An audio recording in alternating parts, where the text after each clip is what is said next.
دعویٰ کرنے کے لیے لازم ہوگا کہ وہ دعویٰ کرے. اس لیے کہ اب بھی موجود ہے جو لوگ جانتے ہیں یہودیوں کو، یہودی اب بھی سپلٹ ہیں.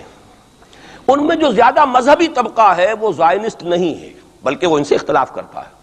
زائنزم کی اپنی ایک تحریک تھی، وہ یوں سمجھیے کہ ایک ریشسٹ نیشنلسٹ موومنٹ ہے. وہ ایک نسلی قومیت کے اوپر چلنے والی جو ہے وہ ایک قوم پرستانہ جو ہے تحریک ہے. جو مذہبی طبقہ ہے، جو یہودی داڑیاں رکھتے ہیں اور جو لمبے لمبے بال رکھتے ہیں اور کالی ٹوپیاں پہنتے ہیں اور لمبی شیروانیوں ٹائپ جو ہیں ان کے لانگ کوٹس ہوتے ہیں، اور یہ وہاں مینہٹن میں بڑے نظر آتے ہیں گھومتے ہوئے اور بہت سرمایہ دار ہیں، اسی لیے نیو یارک کو جو یارک کہا جاتا ہے. وہ یہودی جو ہے وہ ان میں بڑا طبقہ بھی موجود ہے کہ جو اس زائنزم کو اور اسرائیل کو تسلیم نہیں کر رہا. تو ظاہر بات ہے کہ ان کے لیے ضرورت ہوگی کہ کوئی مذہبی اپیل آئے. منتظر تو وہ بھی ہے مسیح کے، اب آنا تو نہیں ہے، وہ مسیح جو آئے گا وہ تو آئے گا ان کی ہلاکت کے لیے. اس سے پہلے کوئی کھڑا ہوگا اور اس کو پھر یہ مذہبی یہودی بھی مان لیں گے. نتیجہ یہ ہوگا کہ جو بھی پوری دنیا کا یہودی ہے وہ اس ایک علاقے میں آ جائے گا اور وہ اپنے اس گریٹر اسرائیل کے لیے پھر جو وہاں پر جنگ کی بھٹی دہکے گی. یہ کتاب الملاحم، اکثر جو حدیث کی کتابیں ان کے آخر میں آ کے کتاب الملاحم کا باب ہے علیحدہ علیحدہ، جس میں کہ اس دور کی خبروں کا جو ہے حضور نے پوری پیشن گوئیاں کی ہیں کہ یہ کچھ ہونا ہے. جہاں تک المسیح الدجال کا تعلق ہے اس کے بارے میں تو الفاظ یہ ہیں کہ کوئی نبی اللہ کا ایسا نہیں گزرا کہ جس نے مسیح الدجال کے فتنے سے خود پناہ طلب نہ کی ہو اللہ کی. خود حضور کی جو دعائیں ہیں معصورہ اس میں ہے وَأَعُوذُ بِكَ مِن فِتْنَةِ الْمَسِيحِ الدَّجَّالِ، اے اللہ میں تیری پناہ طلب کرتا ہوں فتنت مسیح الدجال سے. وہ فتنہ اب سر پر آیا ہوا ہے. یہ چند سالوں کی بات ہے اور اکثر و بیشتر کچھ اور حوالوں سے بھی، وہ نوسٹروڈیمس کے حوالے سے ہو یا کسی اور کے حوالے سے ہو، پیشن گوئیاں وغیرہ. دنیا میں اس وقت پوری اس فضا کے اندر جو مذہبی فضا ہے یورپ کی، وہ بھی بہت پریگننٹ ہے اس حوالے سے کہ یہ پیشن گوئیاں اور اس طرح کی خبریں اور اس طرح کی آمد. چنانچہ میں کئی مرتبہ کر چکا ہوں کہ آپ کو امریکہ میں بمپرز کے اوپر سٹیکرز ملتے ہیں مسیح is coming, Jesus is coming. یہ عیسائیوں کا ہے، وہ بھی منتظر ہیں حضرت مسیح کی آمد کے، ہم بھی منتظر ہیں حضرت مسیح کی آمد کے. وہی مانا کہ حضرت مسیح نازل ہوں گے، حضور نے خبر دی ہے، اور آ کر مسلمان کے پیچھے نماز پڑھیں گے. وہ ایک امتی کی حیثیت سے آئیں گے، اب نبی کی حیثیت سے نہیں آئیں گے، بلکہ اپنی امت جو ہے یہود جنہوں نے کہ ان کو انکار کر دیا تھا قبول کرنے سے، ان کو سزا دینے آئیں گے. انہی کی ہلاکت اور بربادی کے لیے آئیں گے، جیسے کہ حضرت نوح کی نگاہوں کے سامنے ان کی قوم ہی نہیں، ان کا بیٹا بھی غرق کیا گیا نگاہوں کے سامنے. جس طرح کہ حضرت ہود کی نگاہوں کے سامنے ان کی قوم جو ہے وہ برباد کی گئی. اسی طریقے سے اللہ کا یہ قانون رہا ہے کہ جس قوم کی طرف رسول بھیج دیا، اس قوم نے اگر رد کر دیا دعوت کو، اس قوم کو اسی رسول کے سامنے ہلاک کیا گیا، تاکہ نظر آ جائے کہ یہ تمہارے جو مجرم ہیں یہ کیفر کردار کو پہنچ گئے. یہ ہے معاملہ کہ جو یہودیوں کے ساتھ بعد میں پیش آنا ہے.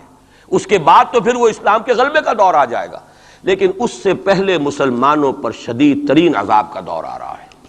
اور یہ خبریں جو ہیں یہ بھی احادیث میں. اسی لیے میں نے کہا تھا کہ موجودہ حالات اور امیڈیٹ فیوچر بہت ڈارک ہے، بہت گلومی ہے مسلمانوں کے لیے. البتہ مسلمانوں میں اور مسلمانوں میں ایک فرق ہے، یہ اس کو نوٹ. یہ میں ساری باتیں جو کہہ رہا ہوں محکمات قرآنی کی بنیاد پر کہہ رہا ہوں. میرا تو بہرحال جو بھی اب زندگی گزری ہے قرآن مجید کے پڑھنے پڑھانے میں گزری ہے، اسی پر سوچ بچار ہے. گفتگو میری ہے تو قرآن کے حوالے سے الحمدللہ، دعوت ہے تو قرآن کی ہے. تو میں جو کچھ کہہ رہا ہوں، لیکن اب ہر چیز کے لیے تفاصیل سے اور تفصیل کے ساتھ دلائل بیان کرنے کا یہ وقت نہیں ہے. مختلف مواقع پر میں اس کے لیے دلائل دیتا رہا ہوں.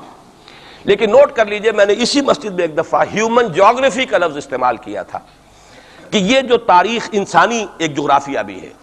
تقریباً 600 کروڑ دنیا میں اس وقت حضرت آدم کی نسل آباد ہے. ان میں سے 1/5 1 ارب سے زائد ہے، 120 کروڑ کے لگ بھگ ہیں مسلمان. ان سے دگنے ہیں عیسائی حضرت مسیح علیہ السلام کے نام لیوا. باقی جو ہے وہ پھر بقیہ ہیں، ہندو ہیں، بدھ ہیں، یہ ہیں وہ ہیں. لیکن یہ سمجھ لیجئے کہ یہ ہے ہمارا اس وقت ہیومن جیوگرافی کا ایک معاملہ. یہ جو 120 کروڑ کے قریب مسلمان ہے، کلمہ گو ہے، محمد کا امتی ہے صلی اللہ علیہ وسلم. اب اس کے 2 حصے کر لیجئے. 20 کروڑ کے لگ بھگ ہے عرب، اور عرب سے مراد ہے جن کی اس وقت مادری زبان عربی ہے، جو عربی بولتے ہیں، عربی سمجھتے ہیں، عربی ان کی زبان. نسلاً سب کے سب عرب نہیں ہیں. ان میں بربر بھی ہے، شمالی افریقہ کے بربر ہیں نسلی طور پر، لیکن یہ کہ جب مسلمان وہاں غالب آ گئے ان کی زبان ہی ختم ہو گئی، تہذیب بھی ختم ہو گئی، وہ بالکل پورے عربائزڈ ہو گئے. یہاں تک کہ سوڈانی پورے عربائزڈ ہیں، ان کی عربی زبان ہے، عربی بولتے ہیں. تو یہ سب کے سب جو اس وقت میں عرب جو کہہ رہا ہوں وہ در حقیقت عرب جو کہ عربی بولنے والے عرب ہیں. اور دوسرے جو ہے 9 ارب وہ تقریباً 100 کروڑ ہے. اور اس میں بھی نوٹ کر لیجئے ان میں سے لگ بھگ 40 کروڑ سب کانٹیننٹ میں آباد ہے. سب کانٹیننٹ پاکستان، بھارت اور بنگلہ دیش. 40 کروڑ کتنی بڑی تعداد ہے امت مسلمہ کا. 1/3 اگر ٹوٹل 120 کروڑ ہے تو ٹوٹل کا 1/3 جو ہے وہ ان 3 ملکوں کے اندر ہے جو کبھی ایک ہندوستان ہوتا تھا.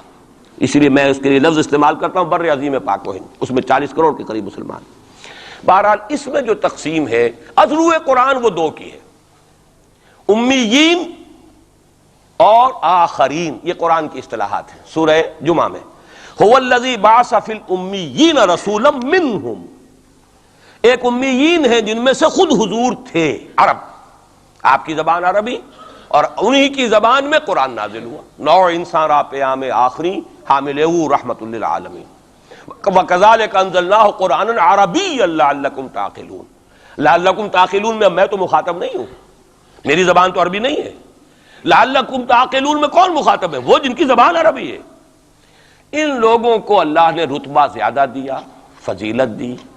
اس سے بڑی فضیلت کیا ہوگی؟ حضور انہی میں سے ہیں صلی اللہ علیہ وسلم. منہم هو الذی بعث فی الامیین رسولا منہم، انہی میں سے.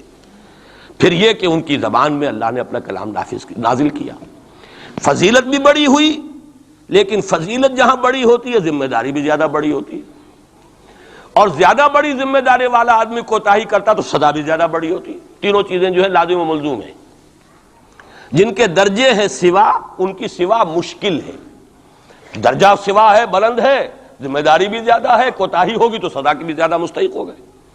اس کا مصداق ہے عالم عرب، خاص طور پر وہ جو اصل عرب ہے پرانے، لیکن طبعاً چاہے وہ غیر عرب تھے لیکن عربی زبان اب ان کی مادری زبان ہو چکی ہے، وہ بھی اس میں شامل ہو گئے. ان پر اصل سزا کا دور ان پر آنا ہے.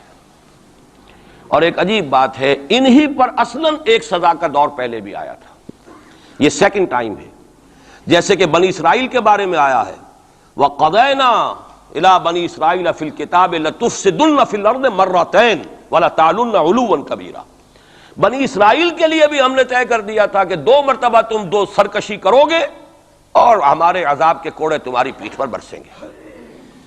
یہی معاملہ بنی اسماعیل کا ہے. پہلا دور ان پر آیا تھا کب؟ آج سے 750 برس قبل. کروڑوں قتل کروائے تاتاریوں کے ہاتھوں. ان کی حکومت ختم. آخری خلیفہ بنی عباس اس کو نکال کر محل سے اور جانور کی ایک کھال کے اندر لپیٹ کر اور تاتاریوں نے اپنے گھوڑوں کے سموں تلے کچل دی. خاتمہ.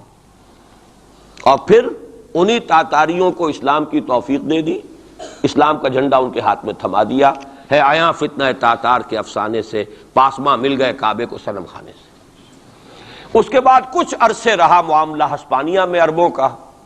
آج سے 500 برس قبل وہ بھی خاتمہ ہوا. تو عربوں پر ایک دور تو وہ آ چکا، لیکن وہ دور ایکسٹرمینیشن کا نہیں تھا. وہ دور کاہے کا تھا؟ معزول کر دیے گئے. امت کی جو قیادت تھی وہ غیر عرب کو منتقل ہو گئی. ترک کون تھے؟ غیر عرب. ترکوں ہی کے اندر سے یہ 4 جو ہے یہ سٹاکس نکلے ہیں. ایک سٹاک ایک ہے، 4 اس میں سے آپ کہہ لیجئے کہ مختلف اس کی شاخیں ہیں.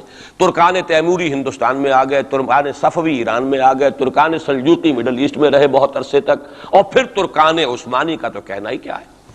وہ تو گویا کہ جو وہ رومن امپائر تھی اس کا جانشین جو بنا ہے وہ در حقیقت اس کے بعد وہ تو آل عثمان کی حکومت ہے. ترکان عثمانی، یہ عثمان حضرت عثمان نہیں ہے رضی اللہ تعالیٰ عنہ، یہ ایک تاتاری سردار ہے عثمان جن کی اولاد ہے جس کو آپ آٹومان ٹرکس کہتے ہیں.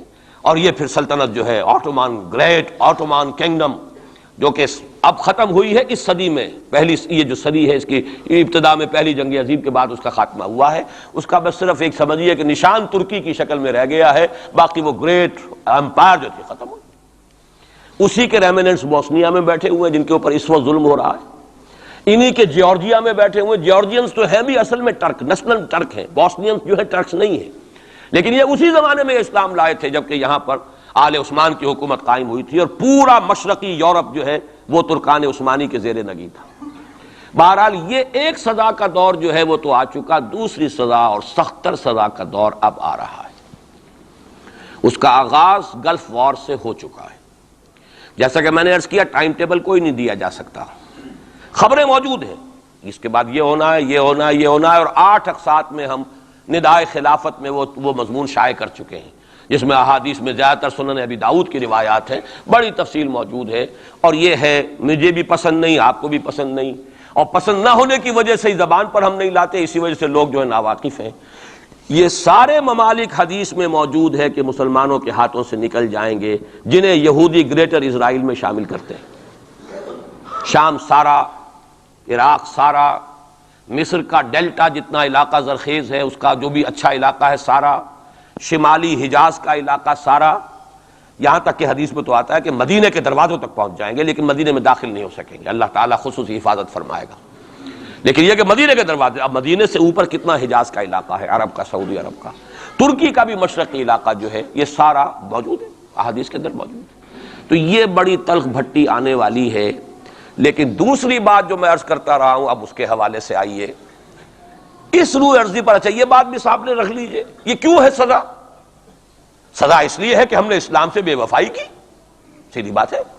اللہ کو تو نہ ہم سے کوئی دشمنی ہے، نہ ہمارے دشمنوں سے کوئی اس کی دوستی ہے، معاذ اللہ ثم معاذ اللہ، اس کی دوستی کہاں، کفار سے کہاں ہوگی؟